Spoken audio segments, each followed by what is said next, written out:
하나님 말씀 로마서 11장 25절부터 36절 말씀입니다. 신약성경 256페이지 로마서 11장 25절부터 36절 말씀, 제가 봉독하고 마지막 절 합독하겠습니다.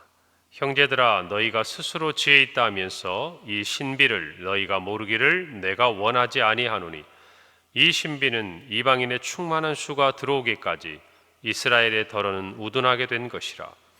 그리하여 온 이스라엘이 구원을 받으리라.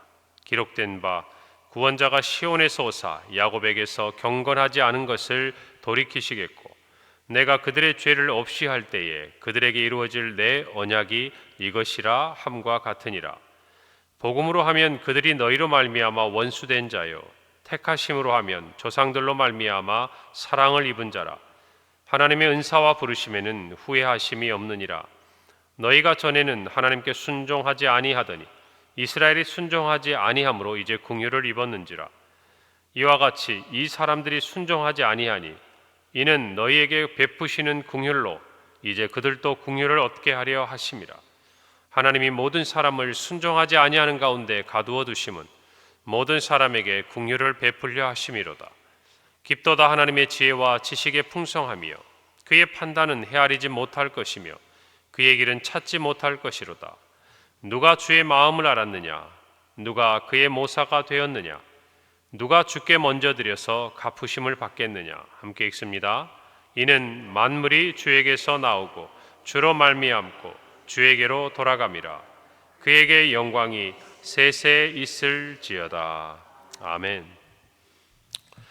오늘 우리가 읽은 하나님 말씀 로마서 11장 9장부터 쭉 이어져 오는 하나님의 구원 사역에 대한 바울의 기록이고 또 편지입니다. 오늘 25절에 보면 형제들아, 너희가 스스로 지혜 있다 하면서 이 신비를 너희가 모르기를 내가 원하지 아니하노니, 이 신비는 이방인의 충만한 수가 들어오기까지 이스라엘의 덜어는 우둔하게 된 것이다 라고 말합니다. 다시 말하면 바울은 지금까지 육체 또 육신의 아브라함의 혈통으로 자신들이 하나님의 선민이고 또 율법의 행위를 통해서 구원에 이르고자 하고 또 의롭다함을 얻고자 했던 이스라엘에 대해서 오직 믿음으로 또 하나님의 은혜로 구원에 이르게 되는 진리를 이야기합니다. 그러면서 상대적으로 이제는 하나님의 구원의 추가 유대인이 아니라 복음을 듣고 예수 그리스도를 믿음으로 구원에 이른 이방인을 향해 나가고 있음을 선언하고 있습니다. 그러면서도 오늘 11장에 보면, 그러면 이스라엘은 하나님이 아브라함을 통해서 주셨던 그 언약은 예수 그리스도로 말미암아 이루어지는 최종적인 언약으로 끝나는 것이냐? 그러면 육신의 공로와 행위로 말미암아 의에 이르고자 했던 이 이스라엘 백성들의 잘못된 모든 신앙으로 말미암아 그들은 멸망에 이르고 그렇게 끝나버리는 것이냐? 라는 부분에 대한 질문과 더불어서 답을 던지고 있는 것입니다. 바울은 하나님의 이 구원에 대해서 신비라라고 말합니다. 이 신비는 없었던 것이 생기거나 또는 우리가 도무지 이해할 수 없는 불가능한 것을 이야기하는 것이 아닙니다. 하나님의 구원의 경륜, 구원의 섭리 안에서 감추어져 있었던 것이 이제 복음으로 말미암아서, 그리고 하나님의 긍휼하심으로 말미암아 드러나게 되었다라는 것이에요. 드러나게 되었다. 그래서 바울은 이 신비를 우리가 모르기를 원치 아니하는 것이죠. 자신이 깨달은 것처럼 모든 이방인들이 그리고 모든 유대인들이 이것을 깨닫기를 원하는 것인데, 그것은 바로 이방인의 충만한 수가 들어오기까지 이스라엘의 덜어는 우둔하게 되었다. 지금의 상황을 이야기하고 있는 것이죠. 아직 이방인의 수가 충만하게 이르렀다라고 이야기하지는 않지만 지금 이 복음이 예루살렘과 온 유대와 사마리아와 땅끝까지 퍼져나가고 있는, 이방인에게 정말 불같은 이 부흥의 역사가 일어나고 있는 이 과정 가운데 이스라엘의 위치는 우둔하게 되어 있는 상태다라는 것이죠. 그러나 거기서 그치는 것이 아니라 온 이스라엘이 구원을 받게 될 것에 대해서 바울은 이야기합니다. 그러니까 육체의 아브라함의 후손으로서 이스라엘뿐만 아니라 이제는 예수 그리스도를 믿어 구원에 이르는 영적인 이스라엘이라고 부를 수 있는 모든 이방인에 이르기까지 온전한 구원이 이루어진다라는 것입니다. 오늘 28절에 보면 복음으로 하면 그들이 너희로 말미암아 원수된 자요 택하심으로 하면 조상들로 말미암아 사랑을 입었다라고 말합니다. 복음으로 말하면 이스라엘 백성들이 예수 그리스도를 믿은 이방인 그리스도인들에게 원수가 된 자나 마찬가지라는 것이다. 예전에 언약 바깥에 있었던 이방인들이 하나님과 원수된 자와 방불한 동일한 그런 위치에 있었다면 이제는 예수 그리스도가 이 땅에 오심으로 모든 율법을 완성하셨음에도 불구하고 예수 그리스도를 믿지 아니하고 예수 그리스도를 영접하지 아니한 이 유대인들 또한 이제는 예수님과 상관이 없다라는 것은 하나님과 원수가 된 거나 마찬가지라는 것입니다. 그러면서 또한 그들이 가지고 있는 아주 독특한 위치가 있어요. 이스라엘 사람들은 다름 아니라 택하심으로 하면 조상들로 말미암아 하나님의 언약 안에 있었던 그저 단순히 추상적인 그러한 후손이 아니라 실제적으로 아브라함과 이삭과 야곱과 요셉을 향해 흘러갔던 하나님의 그 언약에 있어서는 하나님의 사랑을 입은 그리고 택함을 받은 백성이라는 것이죠. 그리고 결론적으로 29절에서 하나님의 은사와 부르심에는 후회함이 없다라고 말씀하십니다. 여러분 이때 후회함이 없다라는 것은 헬라어 원어상 돌이켜지지 않는다, 변개되지 않는다. 하나님께서 구원을 해주시기로 언약한 것을 다시 거두어 버리지 않는다라는 그 말씀이에요. 다시 말하면 이런 거죠. 하나님께서 한 번 이스라엘에게 언약을 주셨어요. 그리고 그들을 내 백성이라고 말씀하셨고 구원하겠다고 말씀하셨어요. 그런데 하나님의 언약을 이스라엘 백성이 지키지 않았어요. 그러면 너희들이 그 모든 것을 지키지 않았기 때문에 내가 너희에게 했던 언약을 없이 하고 내 은사와 또 부르심에 있어서 그것을 돌이켜버리겠다. 그렇지 않으신다는 거예요. 하나님은 신실하시다는 거예요. 비록 지금은 그들이 복음에서 멀어져 있지만 마치 모든 이방 사람들이 하나님의 구원에서 멀어져 있고 죄인 되었고 연약했고 원수의 자리에 있었던 그들을 하나님이 예수 그리스도를 통하여 믿음으로 말미암아 이미 아브라함의 씨를 이야기할 때부터 육신의 씨앗뿐만 아니라 더 나아가 예수 그리스도를 통하여 구원을 얻는 모든 이방인에 이르는 구원을 약속하셨고 그것을 이루셨던 것처럼 동일하게도 이스라엘에게도 그들이 비록 하나님으로부터 멀어져 가고 복음으로부터 그들이 복음을 영접하지 않으므로 하나님과 원수가 된 이 상황에 있음에도 불구하고 분명한 사실은 하나님의 부르심에는 은사에는 후회가 없다고 말이에요. 돌이키시지 않는다. 다시 말하면 완전하다. 하나님은 그 뜻을 이루신다. 그게 뭐예요? 신비라는 것입니다. 비록 지금은 이스라엘 사람들이 복음에서 멀어져 있고 하나님의 구원으로부터 멀어져 있어서 이제 멸망할 것처럼 보이는 그러한 상황이 있을지라도 하나님은 이방인의 충만한 수가 들어오기까지 이스라엘에 들어가 우둔하게 된 것일 뿐 온 이스라엘의 구원에 대해서 뜻하신 것을 이루실 것이다 라는 것이. 여러분 어떻게 보면 유대인들은 자기들이 선민의식이라고 그랬어요. 그런데 한번 가만히 생각을 해보세요. 그 당시에 예수 그리스도를 믿고 복음을 받아들인 사람들에게 이방인은 어떤 존재일까요? 아니 유대인들은 어떤 존재일까요? 이제는 그들에게 구원이 있고 유대인의 구원이 마치 없는 것처럼 그렇게 느끼지 않겠습니까? 그리고 그들이 아무리 육신의 유대인이라 할지라도 이제는 예수 그리스도를 믿지 않으면 구원에 이를 수 없다라는 것을 그 진리를 알게 되었잖아요. 그 마음에 대해서 바울은 이야기하고 있는 것입니다.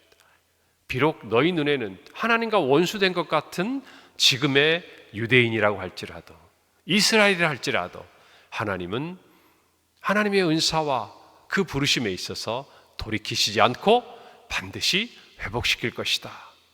그러니까 이제는 관점이 달라지는 거예요. 예전에는 유대인들에게 이방인 그리스도인들을 우리가 하나님의 자녀로 품어야 합니다. 우리가 같은 하나님의 자녀인 것을 인정해야 합니다.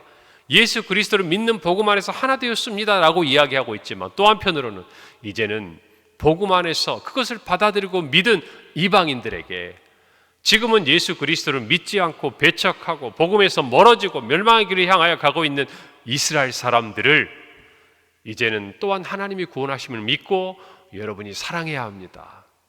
그들을 향해 여러분이 복음을 전해야 합니다. 여러분, 이 말을 하고 있는 거예요. 다시 말하면 우리가 복음을 받아들였지만 우리에게 복음을 전해 주었던 나라들을 향하여 이제는 저 유럽과 정말 무슬림에 의해서 또 무종교 하나님을 싫어하는 그 마음들로 가득 차버린 저 땅을 향해 이제는 또 다른 그들이 우리의 선교지가 되어 있지 않습니까? 그 말과 똑같은 의미예요. 그런 의미에서 본다면 하나님의 구원은 결코 실수가 없다는 거예요. 후회하심이 없다는 거예요. 결코 돌이켜지지 않는다는 것이에요. 하나님께서 신실하게 이루신다는 것이. 할렐루야. 그러므로 교만해서는 안 된다는 것이. 이스라엘 백성들이 어떻게 했습니까? 교만했어요. 왜요? 자기는 육신으로 아브라함의 씨앗이고 후손이라는 것이. 그래서 이방인들, 특별히 자기 주변에 있는 모든 나라들을 그들이 로마에 의해서 이 시대 멸망의 자리에 있는 이때 이르기 전까지 사람 취급도 안 했습니다. 그렇잖아요. 개, 돼지같이 짐승처럼 여기고 자기들이 하나님의 선민이라고 그 생각에 휩싸여서 오히려 그들을 무시할 뿐만 아니라 교만함으로 말미암아 타락하고, 오늘 성경에 보면은 구약 성경 수많은 기사를 보세요. 하나님의 은혜와 사랑이 그들에게 늘 있었지만 그들은 오히려 실족하고 범죄하고, 여러분 그런 모습 아니었어요. 그런데 이방인 그리스도인들에게도 마찬가지. 너를 향한 하나님의 그 은혜를 보고 유대인들을 향해서 그들도 교만할 수 있는 거예요. 우리도 마찬가지. 늘 하나님의 이 신비를 깨닫고 겸손함으로 나아가야 한다는 것이죠. 자신들의 모습을 돌아보라는 것입니다. 30절에 보니까 너희가 전에는 하나님께 순종하지 아니하더니 이스라엘이 이제는 순종하지 않는다는 것이에요. 그런데 그 다음 표현이 우리가 기억해야 합니다. 이제 긍휼을 입었다 그 말이에요. 여러분, 이방인 그리스도인들이 전에는 하나님께 순종하지 아니하였습니다. 그러나 이제는 믿어 구원에 이르게 됐습니다. 그 이유가 뭡니까? 하나님이 그들을 긍휼히 여기셨기 때문인 거예요. 그래서 31절에 보면 이와 같이 이 사람들이 순종하지 아니하니 이는 너희에게 베푸시는 긍휼로 이제 그들도 긍휼을 얻게 하려 하신다. 다시 말하면 이방인들은 예수 그리스도가 이 땅에 오시기 전까지 약속의 바깥에 있던 사람들. 그런데 하나님께서 그들을 긍휼히 여기셔서 구원에 이르게 하셨습니다. 할렐루야. 바울은 그것을 이제 이스라엘에게 적용하는, 이스라엘 자손들이 육적인 그 혈통의 조건들에 매여 있어서 예수 그리스도를 영접하지 않으므로 하나님과 원수가 되고 있는 이 상황 가운데서 이 말인 거죠. 언약 바깥에 있는 너희를 긍휼히 여기사 구원하신 하나님께서 이제 마찬가지로 그런 상황에 놓여 있는, 복음의 바깥에 놓여 있는 이스라엘을 향하여서도 무엇을 베풀 것이다? 긍휼을 베풀 것이다. 다시 말하면 불쌍히 여기실 것이다. 그들을 구원해 주실 것이다. 이것이 하나님의 신실하심이라는 거예요. 이것이 하나님의 은사와 부르심에 있어서 후회가 없는 이유라는 것이, 하나님은 반드시 언약하신 것을 이루시고 구원의 은혜를 주신다는 것이, 여러분 이것이 이스라엘뿐만 아니라 이방인 그리스도인들 또 온 인류에게도 소망이 되는 말씀인 거예요. 할렐루야. 하나님은 하나님과 원수된 것들을 그대로 놓아주시지 않으셨어요. 예수 그리스도께서 이 땅에 오신 이유는 그 모든 원수된 것을 하나님과 화목해 하시고 하나님의 자녀로 영생에 이르도록 우리를 이끄시기 위해 이 땅에 오셨음을 바울은 분명히 이야기하고 있는 것입니다. 결국 저와 여러분의 모든 구원도 하나님의 긍휼하심을 통해 난 것입니다. 할렐루야. 에베소 2장 8절 9절의 말씀처럼 너희가 그 은혜에 의하여요. 그 은혜라는 단어 속에 자격이 없는 우리에게 조건 없이 베푸시는 그 호의, 그것이 은혜 아닙니까? 그 은혜라는 의미 속에 하나님이 우리를 긍휼히 여기시고 불쌍히 여기시는 의미가 담겨 있는 것이, 그것을 통해서 우리가 하나님을 뭔가 한 게 아니에요. 우리가 하나님께 뭔가 공로를 주장할 수 있는 게 아니에요. 우리가 주를 위해 이것저것을 하지만 그것을 가지고 하나님 내가 구원받을 만하지 않습니까? 라고 이야기할 수 없다라는 것입니다. 다만 우리가 구원을 받는 이유는, 바울은 하나님이 우리를 긍휼히 여기셨다, 불쌍히 여기셨다 말씀하고 있는 것입니다. 그러므로 앞서 말씀대로 우리가 교만할 수 없는 것이에요. 복음을 통해서든 언약을 통해서든 하나님의 긍휼하심을 입었기 때문이에요.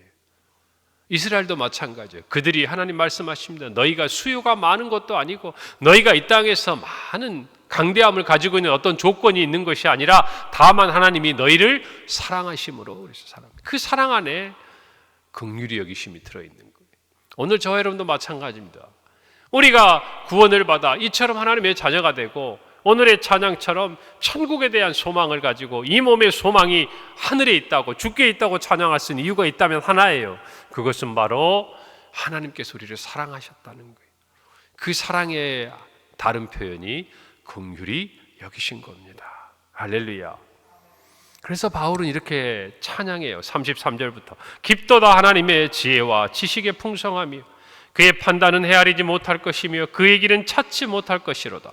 누가 주의 마음을 알았느냐? 누가 그의 모사가 되었느냐?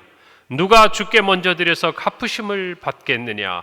이는 만물이 주에게서 나오고 주로 말미암고 주에게로 돌아감이라. 그에게 영광이 세세 있을지어다. 아멘. 바울은 이사야서와 욥기의 말씀을 인용합니다. 그러면서 하나님의 그 지혜에 대해서, 그 구원에 이르게 하는 경륜에 대해서, 더 나아가서 모든 만물이 주로부터 나오고 주로 말미암고 주에게로 돌아갈 것이다.